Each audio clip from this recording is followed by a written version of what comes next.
पंकजपरागपरप्रभावात् भूत्वा कृतिकृतिमतां प्रतिमाचरां तं सद्गुरुं सत्त्वसर्वसुतं सदग्रं वन्दे गुरुबोधकरं विचित्रम्।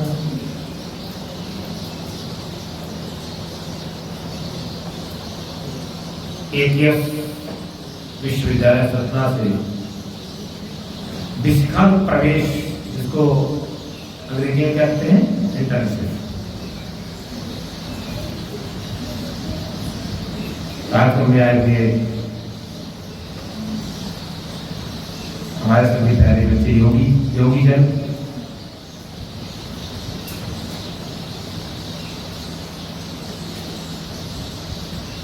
तो कार्यक्रम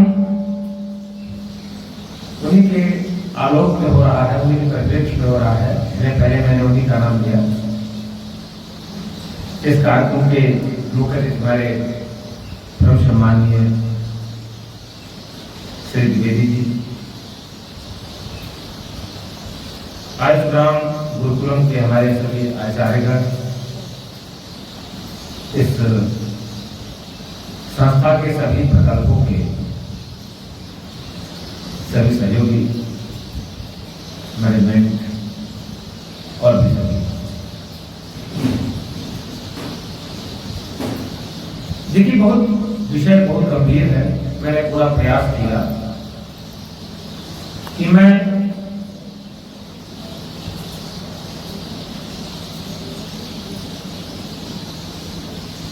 आपको सच्चा योगी बना सकूं। इसके लिए मैंने प्रयत्न किया।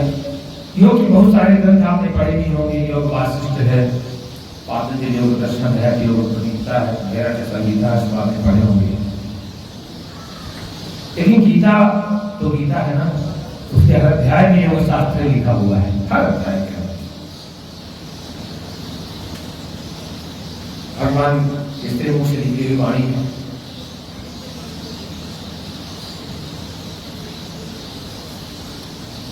अभी हमारे मुख्यमंत्री जी ने बताया है कि योग का तात्पर्य क्या है, और मैंने तो रोज ही बताया आपको। जिसने पहले दिन आपसे परिचय हुआ तो तभी हमने योग के बारे में चर्चा किया था।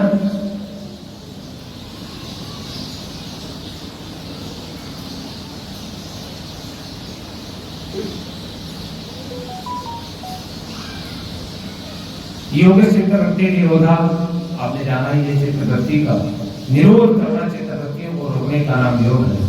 तम विद्या दुख संयोग योगम योग संगीतम, गीता में बताया गया है, जिससे दुख रूपी संयोग का वियोग हो जाए। दुख रूपी संयोग का वियोग हो जाए, उसका नाम भगवान ने कहा है योग। अच्छा, देखिए, आपने विषय बहुत अच्छा चयन किया है। भले ही आपने किसी ने अनमन से किया हो, या किसी ने डिग्री लेने के लिए किया हो, या किसी ने आजीविका के लिए किया हो, या किसी ने ऐसे किसी कहने से कर लिया हो। लेकिन अगर इस विद्या कभी बंध्या नहीं होती है, हमेशा ध्यान रखना पड़ेगा। विद्या जो है कभी बंध्या नहीं होती है, कहीं बंध्या नहीं होती है। मैं सच कह रहा हूं, मेरे पिताजी कहा करते थे, तुम उर्दू पढ़ लो और तुम उर्दू में पारंगत हो जाओ। ये कहा करते थे, तुम उर्दू पढ़ ले हो, जब हाई स्कूल में तो उर्दू में पारंगत हो जाओ, पर जो विषय तुम पढ़ो उसमें पारंगत हो जाओ, बस। ये नहीं। अब देखिए, हमने उनके फार्मूले को माना। मेरी उनकी प्रेरणा थी, मेरी लगन थी आयुर्वेद क्षेत्र में जाने के लिए, तो इस ओर हमारे और तो आप लोगों को इतने, अब आपने योग से किया, एमए कर रहे हैं आप लोग, या कर चुके हैं आप पूरी तरह से, जैसा कि हमारे माननीय द्विवेदी जी ने कहा, आप पूरी तरह समर्पित हो जाइए। जिस काम को करिए पूरी तरह समर्पित, और देखिएगा उसी में आप उच्चासीन हो जाएंगे, उत्कृष्ट हो जाएंगे, जाने कहां से कहां पहुंच जाएंगे। देखिए, पैसे का कोई महत्व नहीं होता है, महत्व होता है आपकी कार्य क्षमता का, कार्य प्रणाली का। जैसे भी देखिए, आपने द्विवेदी ने कहा, जिस दिन आप आए प्रविष्ट हुए चिकित्सालय में, थोड़ी देर बाद 2 घंटे बाद शाम प्रविष्ट हो गए, 2 घंटे बाद संदेह लेकर के आ रहे कैसी चिकित्सा होगी, क्या होगी, मैंने फला जगह चिकित्सा कराई तो साहब ने बताया। हमें अपने बुद्धि के अनुसार, ज्ञान के अनुसार संदेह का को निवृत्त किया और आपके सामने चौथे दिन की बात है, वो संतुष्ट है। तो आपने योग का क्षेत्र चयन किया, तो आप बिल्कुल योग को मत छोड़िए। आप आगे किस क्षेत्र में जाना चाहते हैं जरूर जाइए, लेकिन योग को आत्मसात कर लीजिए, उससे निश्चित रूप से आपकी उन्नति होगी।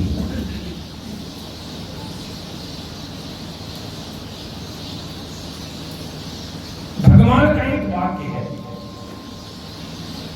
असंयतात्मनः योगो दुष्प्राप इति नियमति। श्रीमद् भगवद गीता का 6वें अध्याय का 36वां श्लोक। भगवान कहते हैं, मेरी बात ध्यान सुनिए, जो असंयत आत्मना, जिसका मन अपने वश में नहीं है। अब आपको योगी बनना है, योग क्षेत्र में अच्छा करना है, तो भगवान कहते हैं असंयत आत्मना, जो जिसका मन असंयत है, संयत नहीं है, माने अपने वश में नहीं है, नियंत्रण में नहीं है, भगवान कहते हैं उसके लिए योग दुष्प्राप्य है। वो कभी योगी हो ही नहीं सकता। भगवान कहते हैं इति मन में मति, भगवान का वाक्य, भगवान से बड़ा कौन हो सकता है भाई, तो कोई है नहीं, अब उससे कोई सर्वोच्च सत्ता तो है नहीं। तो कहते हैं मेरा कहना है, मेरी बुद्धि है, भगवान कहते हैं मेरा मत है कि ऐसे व्यक्ति के लिए योग बिल्कुल प्राप्त नहीं है। चाहे आप जितना हाथ ऐसे ऐसे करिए, चाहे बटन भाई करिए, चाहे उसे किए कूदिए, कुछ नहीं होने वाला है, ठीक है ना।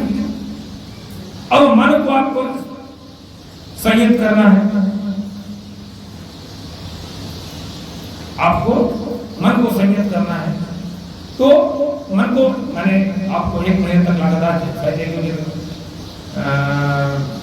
विराम हुआ होगा या विक्रम आया होगा, नहीं लगातार हमने चर्चा की है।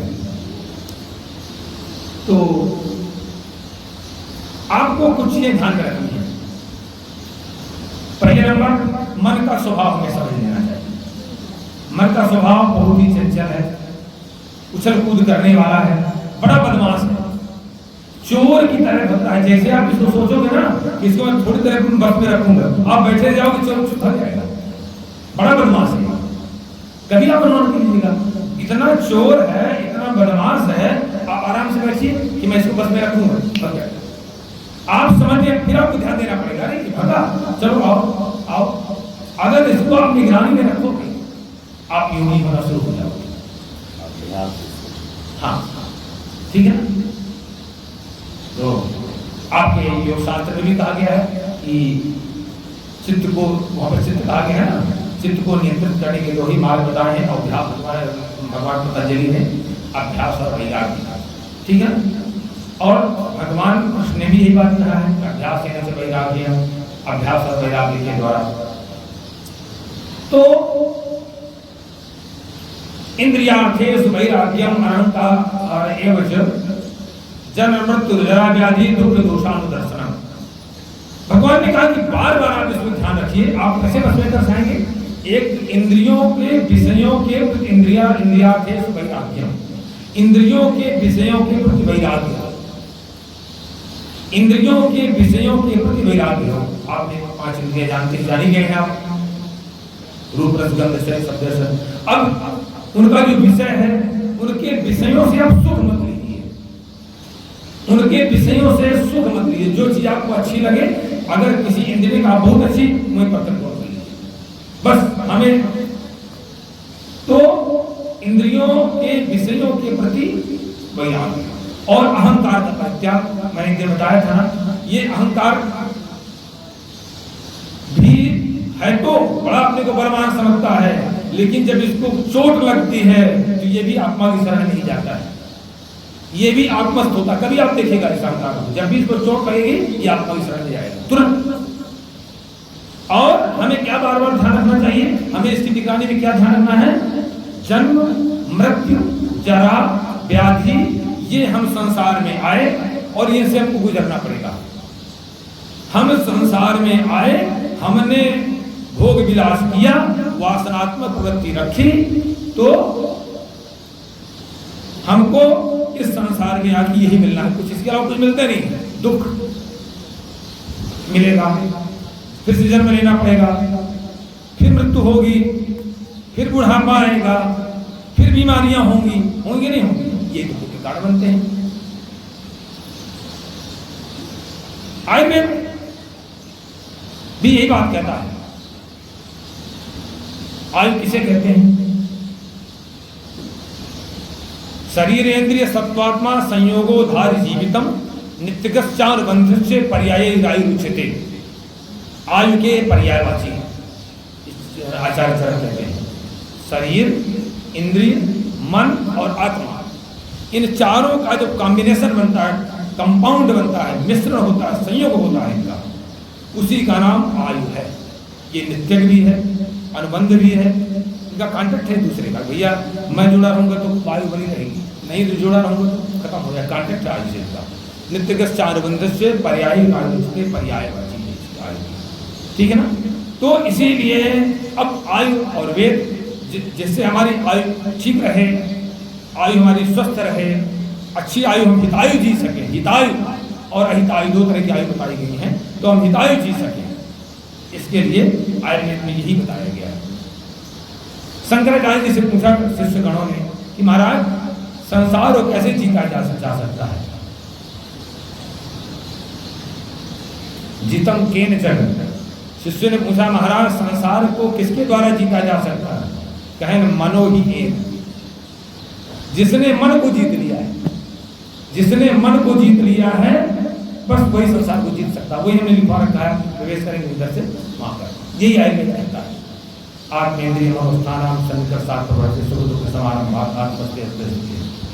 यही बात आयुर्वेद कहता है। आयुर्वेद बार बार कहता है कि जो मन को बस में नहीं कर किए हैं उसकी चिकित्सा मत कर दिया। रोगी के वक्त हमारे यहाँ चतुष्पाद चिकित्सा आयुर्वेद बताई गई है। रोगी की क्या लक्षण है? जो भिषक वश से रोगी नहीं है, माने उसका वश में नहीं है मन, रोगी चिकित्सक के वश में, भिषक वश से नहीं है, उसकी चिकित्सा मत करिए।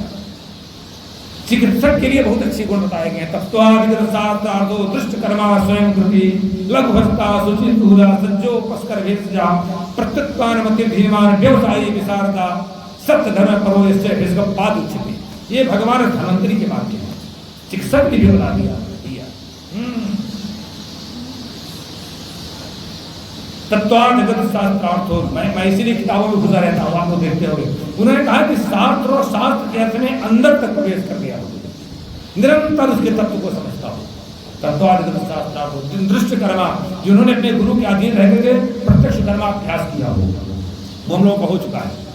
स्वयं कृति, स्वयं करने वाला हो, स्वयं कृति लघुवस्था, हाथ उसका बड़ा हल्का हो, लघुवस्था शुचि, भीतर और बाहर से पवित्र हो, भीतर और बाहर से पूर्ण पवित्र होने की लिखे कुछ दवा कुछ आए, जांच के लिए कमीशनबाजी के जांचें लिखी, हाँ जांचों के लिए कमीशन के लिए जांच। मैं बात मुझे हमारे डॉक्टर रहते हैं, बार हम निगरानी करते रहते हैं, भाई अनावश्यक किसी रोगी के जेब से पैसा नहीं जाना चाहिए जांच के नाम पर, कहते रहते हैं ना नित्य, हमेशा रोज निगरानी करता है। तो भैया मेरे पास दे दो, मैं देखूँ इसको, अगर हमें आवश्यक हो तो दृष्ट कर्मा स्वयं लघु, हाँ लघु हस्ता सुचिर सूरा, पुरुषार्थी होना चाहिए, बहादुर होना चाहिए, सज्जो पस्कर, सारे उसके पास पस्कर होना चाहिए, उपकरण होना चाहिए, इंस्ट्रूमेंट होना चाहिए, वेशजा प्रत्युत्पन्न प्रेजेंस ऑफ माइंड होना चाहिए। प्रत्युत्पन्न मत ये नहीं कि पहले बार जो किताब ढूंढना शुरू करें, नहीं, प्रत्युत्पन्न मत प्रेजेंस ऑफ माइंड उसे कहते हैं, तात्कालिक बुद्धि।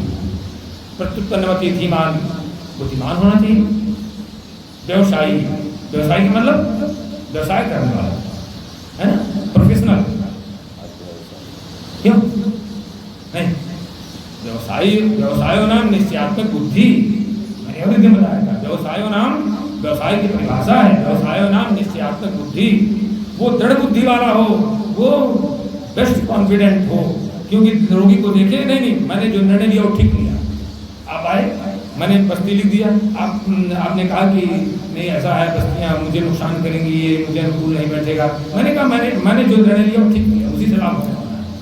मैं कंफ्यूज नहीं रहता, कभी कंफ्यूज नहीं रहता, कभी कंफ्यूज नहीं रहता। तो क्या कहा उन्होंने?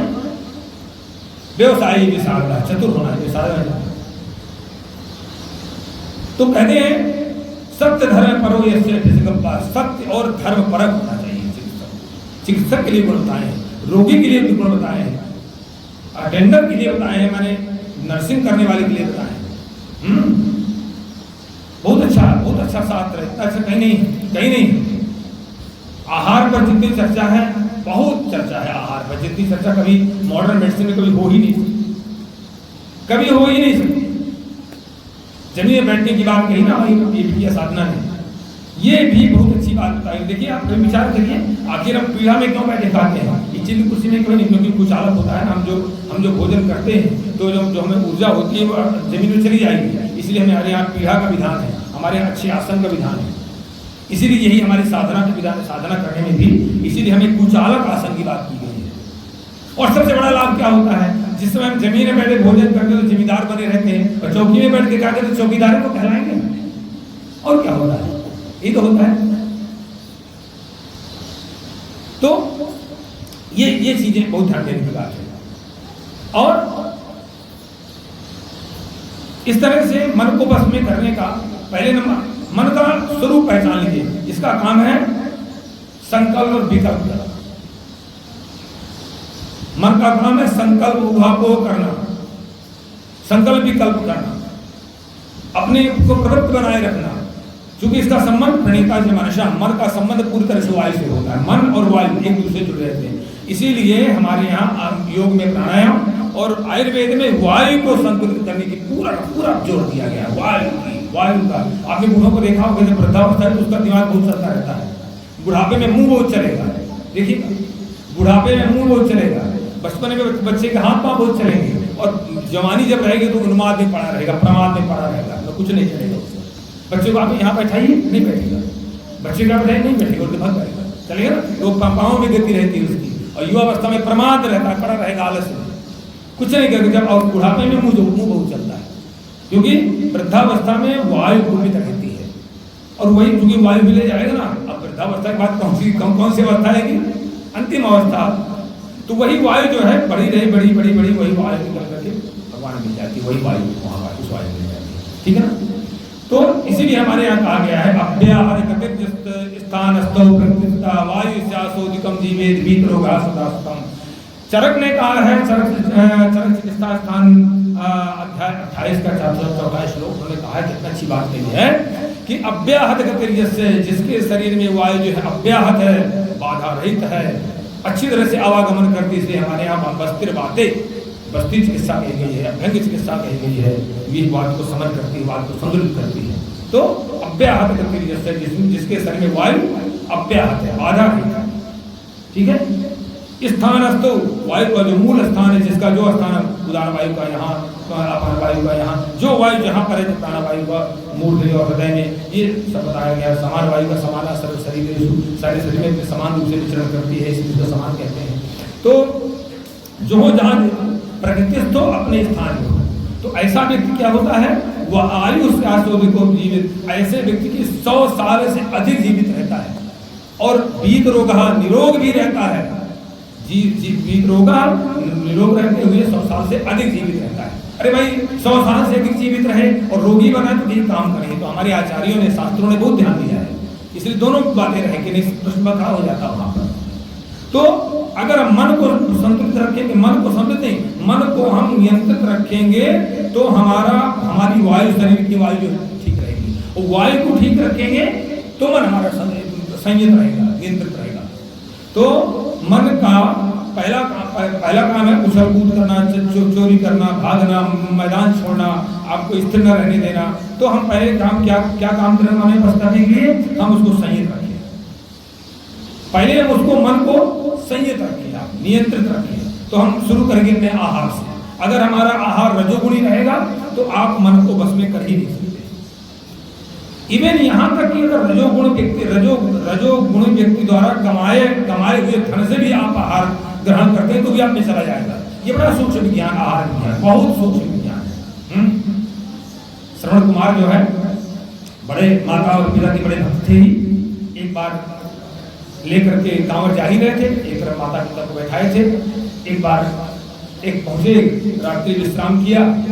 वहाँ का जो राजा था, वो राजा जो है, दोनों ऋषि थे, तो पता पाए, भोजन का सामान ले आए, या भोजन बनाया ले आए, भोजन किया।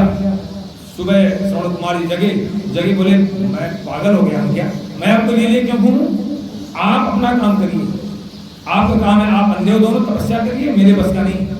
मैं तो जाके विवाह चाहूंगा, बढ़िया अपना जीवन बंद करके जीऊंगा। ऋषियों मंत्र प्रचार है, ऋषि मंत्र को जानने वाले साक्षात्कार करते हैं मंत्रों से ना, तो तुरंत उन्होंने ध्यानस्थ होकर के देखा, उन्होंने देखा इसने तो पापी अन्यायी राजा का धान खा लिया। तो उन्होंने कहा कि बेटा एक काम करो, तुम एक दिन और हमारा साथ दे दो। बोले इतने दिन का संस्कार दिया गया, गड़बड़ नहीं करेगा ये। देखिए, दो तरह से संतानोत्पत्ति की जाती है, विद्या और जन्मना।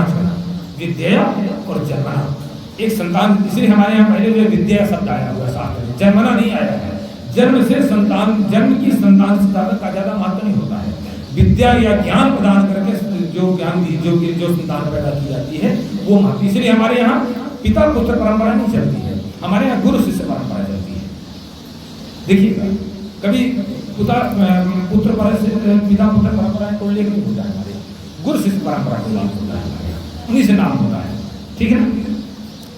तो अब ऋषि थे, तो उन्होंने उनका वो उनका निजी बेटा नहीं था, नहीं वो, अगर उसकी कहानी वाल्मीकि देखिएगा तो अब क्या हुआ,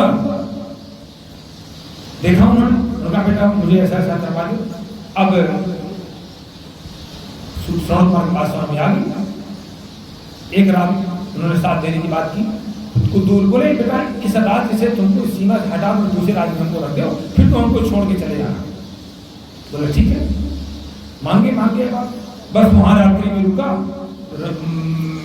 देखिए, संध्योपासन और जप से जो आहार गत दोष है बहुत जल्दी समाप्त होता है। तो त्रिकाल संध्या करने वाला बाल, तो वैश्य पुत्र था, बड़े पुत्र था, इसीलिए महाराज दशरथ जी को ब्रह्म हत्या नहीं लगी। उस जीव हत्या तो लगी, लेकिन ब्रह्म हत्या नहीं लगी। नहीं, ब्रह्म हत्या लगती तो नाशे हो गई होती। तो सात वाल्मीकि उठा के देखिएगा, तो क्या हुआ कि लेकिन अब त्रिकाल संध्या करने वाला जैसे संध्योपासन किया, दूसरे राज्य से आया, भोजन प्रसाद पाया, उसका दोष हटा, उसकी बुद्धि सही हो गई। तुरंत पिताजी के माता पिता के चरणों में प्रणाम करके बोले महाराज पिताजी बहुत बड़ी गलती हो गई मुझसे, मैंने जीवन में कोई ना नहीं कहा, अब तुम मुझसे बहुत बड़ा प्रायश्चित कैसे हो गया, मुझसे सब प्रायश्चित हो जाएगा। हम लोग समझ गए थे बेटा तुम्हारा कोई दोष नहीं था, तुमने जिस राजा का अन्न पाया है बस उसी से तुम्हारी बुद्धि भ्रष्ट हो गई थी, समझ गए थे। इसलिए आहार पर आप बहुत ध्यान रखिए, यहीं से आपकी पहली तरह सब की शुरू हो जाती है और फिर वही आगे सब ठीक ठाक हो। तो अगर आप रजोगुण आहार लेंगे तो आप मन को बस में आप कर ही नहीं सकते, कभी नहीं कर सकते। इसलिए आहार पर ध्यान रखिए, जैसा भी साधना ने बताया ना, किसके द्वारा बनाया गया, कैसे बनाया गया, किसके साथ बैठ के खाया गया और कहां से लाया गया, कैसे उत्पन्न किया गया। आज बुद्धि सब खराब, जहाँ पेस्टिसाइड और दुनिया के केमिकल डाल के आहार की प्रकृति नष्ट कर दी गई है। न गेहूं रह गया, न सब्जी रह गई, न दाल रह गया, कुछ भी नहीं रह गया। ये बहुत बड़ा दोष आ गया। अब उसमें न फल रह गए, आप इस पर बहुत ध्यान दें, न दूध रह गया, व्यवसाय नष्ट कर डाला है। तो इसके लिए हमें क्या करना है, अब हम अनाज को तो नहीं बदल सकते, इसके लिए हमें साधना बढ़ानी पड़ेगी। इसके लिए हमको साधना बढ़ानी चाहिए, तप बढ़ाना चाहिए। तो हमारे यहाँ शास्त्र में लिखा गया है कि अगर संध्योपासन करने वाला कोई व्यक्ति, विधिवत जप करने वाला व्यक्ति अगर पूरी पृथ्वी को भी दान में ग्रहण कर लेता है तो उसका पाप नहीं लगता, मेरे पाप उसका अच्छा, मेरे चित्त उसका शुद्ध हो जाता है। इतना बड़ा जप का प्रभाव है, इतना बड़ा शास्त्र देख लीजिए। वही लोग करते नहीं है, बुरा खाएंगे, गलत खाएंगे, दिन भर संकल्प आहार में जैसे प्रभाव डाला उसी तरह के आचरण करना शुरू कर देते हैं। तो मन को बस में करने का एक उपाय तो ये हो गया। दूसरा स्वाध्याय, अच्छे ग्रंथों का स्वाध्याय कर लिया। स्वाध्यायादिष्टदेवा सब प्रयोग, आपके यहाँ स्वाध्याय है, अष्टांग योग में स्वाध्याय का बना है ना, तो यमुनी इत्यादि में है ना। तो स्वाध्याय क्यों है? स्वाध्यायाद इष्टदेव संप्रयोग, स्वाध्याय से इष्टदेव का साक्षात्कार होता है। तो अच्छे ग्रंथों का स्वाध्याय करिए, अच्छे ग्रंथों का, जिससे आपको शिक्षा मिले। फिर तो आपको मैं बताऊं, आपकी एक ऐसी आदत बन जाएगी धीरे धीरे, आप बुरी भी चीज पढ़ेंगे ना तो उससे बुरे से भी अच्छा निकाल लेंगे, बुरे से भी अच्छा निकाल लेंगे। आप अखबारों में कोई बुरी खबरें पढ़ेंगे तो आपके अंदर संवेदना जागृत हो जाएगी, उसमें रुचि नहीं होगी कि दो तरह के हैं, हमने कोई चीज पढ़ी, एक तो हम उसमें लग जाएंगे, दूसरा हुआ नहीं बड़ा गलत हुआ, अन्य ऐसा नहीं करना चाहिए, ये ऐसा गलत हुआ ऐसा। तो स्वाध्याय करना चाहिए। संग दोष मैंने बताया, संग दोष से हमेशा बचना चाहिए। तीसरा, सत्कर्म करना चाहिए, अच्छे कर्म चाहिए। चौथा, और क्या होता है, आपको निरंतर इसकी मन की निगरानी करिए। एक तो 24 घंटे की निगरानी करिए, हर क्षण की निगरानी करिए, और दूसरा रात्रि में सोते समय इसकी निगरानी जरूर करिए। आज जहां जहां ये मन जो है कहां कहां अच्छे काम में गया, इसका काम क्या है, चिंतन विचार मुह्यम चलो, ये क्या करेगा, चिंतन करेगा और तो काम करने वाला नहीं, हमारी सफाई तो करेगा नहीं, ना हमारा भोजन बनाएगा, तो इसके कामों को निगरानी करिए। आज इसने क्या क्या चिंतन किया, कितने गलत चिंतन किया, कितने सकारात्मक चिंतन किया, कितने इसने पवित्र चिंतन किया, कितने इतने अपवित्र चिंतन किया, कितना ये चाट पकौड़े का चिंतन किया, अनाप शनाप जगहों पर ले गया हमको, और कितने ये हमें बहुत अच्छे, उतना तो हमें उतना कल छटनी करनी है, तो फिर हमें छटनी करनी नहीं, अब ये चिंता नहीं होने पाएंगे। रोज समीक्षा करिए, पहले तो शाम को रात में सोते हम लोग करते हैं, जैसे करवट लिया तो पूरा सरसा पूरी जो है समरी देख लेते हैं हम लोग, कहाँ गलत हुआ, तो संख्या बहुत कम हो गई है, देखते हैं। यूट्यूब और व्हाट्सएप समरी चलो, हाँ गड़बड़ हो जाएगा। हाँ भाई, तो वही कहा ना, तो क्या है, अगर आप करेंगे तो कभी आप योगी बन नहीं सकते। योगी नहीं बने तो आप बिल्कुल निरुपयोगी रहोगे, बिल्कुल दुरुपयोगी रहेंगे, बिल्कुल अनुपयोगी रहोगे आप। हाँ, और योगी बनोगे तो सदुपयोगी हो जाओगे, परम उपयोगी हो जाओगे। अरे योगी नहीं रहोगे कोई मतलब नहीं है।